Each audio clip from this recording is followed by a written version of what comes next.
I like big books, and I cannot lie.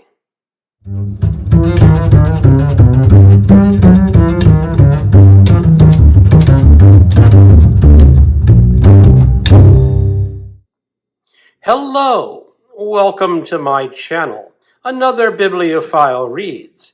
My name is Greg, and today I am doing the Beefcake Challenge book tag, created by Big Al Does BookTube.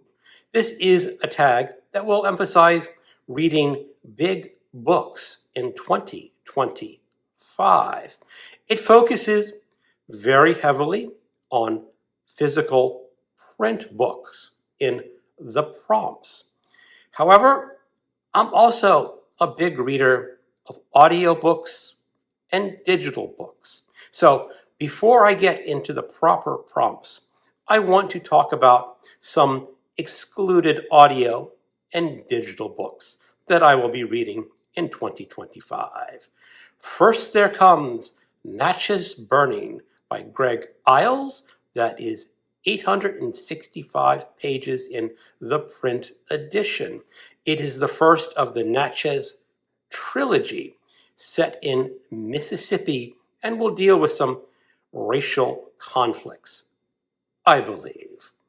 Then there is The Lonesome Crown by Brian Lee Durfee, 1,088 pages long in the print edition. This is the third in his fantasy series.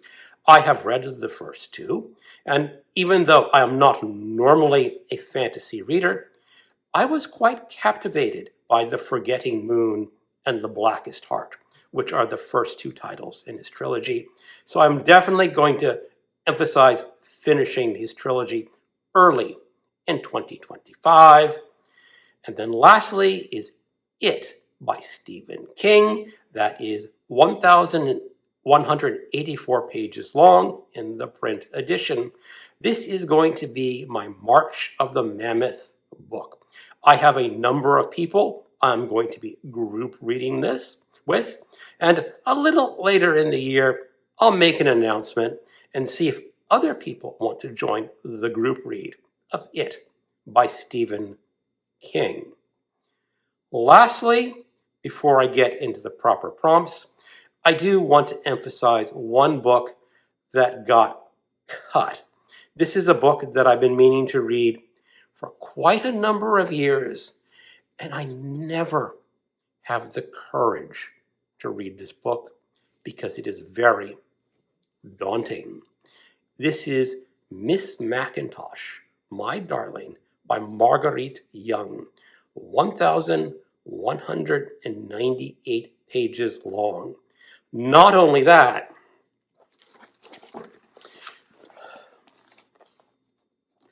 look at the print in this book. That's a hell of a lot of text per page.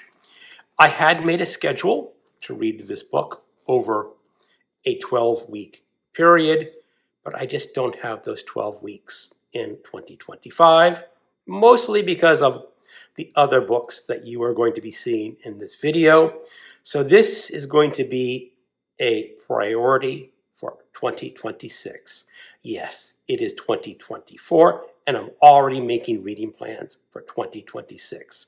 This is a postmodern experimental novel of a woman on a bus going to visit, I believe it would be her nanny or a black woman that took care of her when she was a child, and it's all about her thoughts and experiences on this bus. It's supposed to be fantastic, but it's a hard read, so you need a long time to read it. 2026. Okay, let's get into the tag proper. Prompt number 1. What are the 10 biggest books on your TBR for next year? Show off those sweet titles. Well, this is not going to be coming as a huge surprise for people watching my channel, but I am reading In Search of Lost Time by Marcel Proust, and the first volume is 615 pages long. and that's called Swann's Way. Volume 2, Within a Budding Grove, is 749 pages long. Volume 3, Guermante's Way, is 834 pages long.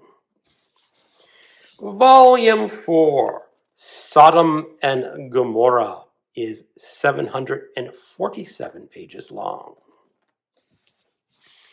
Volume 5, The Captive and the Fugitive, is 957 pages long.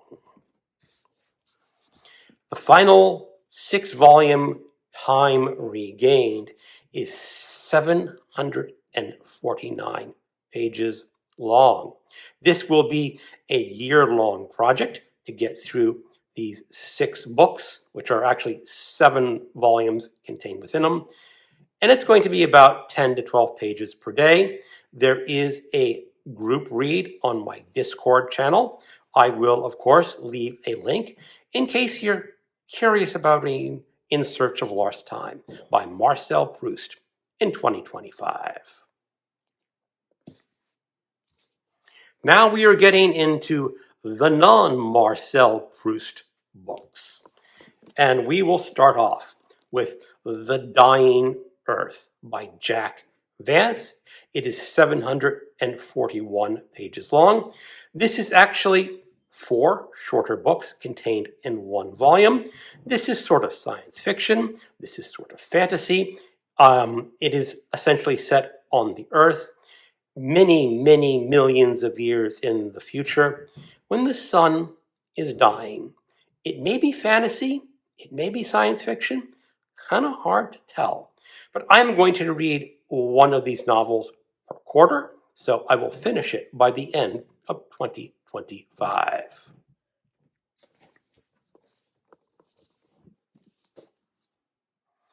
J.R. by William Gaddis, 770 pages long.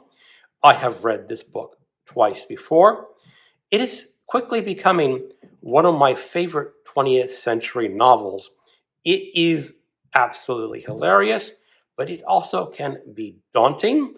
It is told in about 95% unattributed dialogue. There are no chapter breaks. So if a scene changes, it's just a new paragraph, and you have to be paying attention. I have made a few videos on the subject of this book. I will not repeat it here, other than say it's a satire on American finance. There will be a group read announcement on my Discord channel if you want to join me reading J.R. by William Gaddis.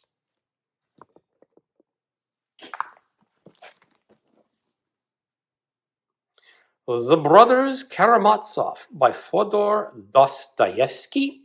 In this edition, it is 796 pages long.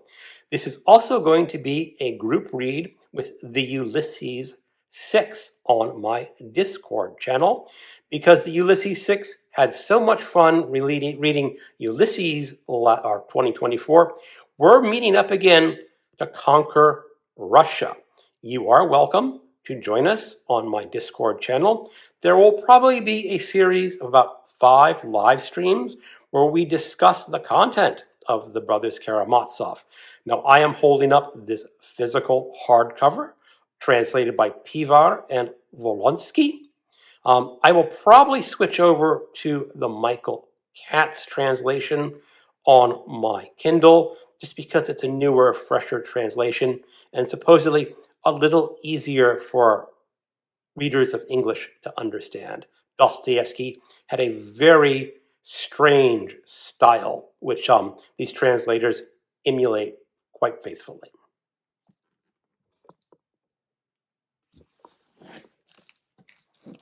Lastly, I am going to be rereading Fathers and Crows by William T. Woolman. This is another fantastic postmodern novel. It is 990 pages long.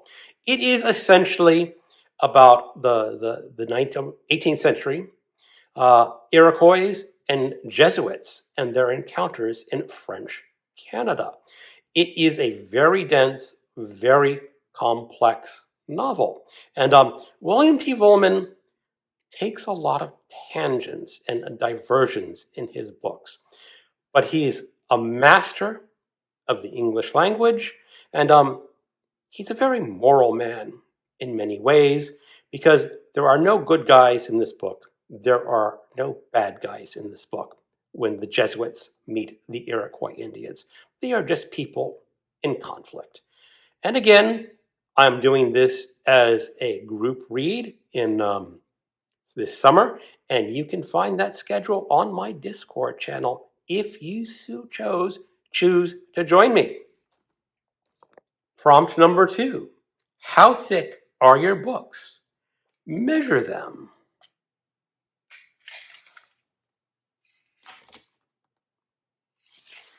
Just a tad over 15 inches. That's quite a tower of books. Prompt number 3. Do you think you can read them all? Flex your reading ability. Yes, I think I can read them all. I made sure that that was a realistic possibility, which is why Miss Macintosh, my darling, got cut for 2025. Prompt number 4. How many pages are there? Total, average. The total is 7,948 pages. And that's the average of 794 pages per book. Prompt number 5. Do you even lift books, bro? Lift your stack.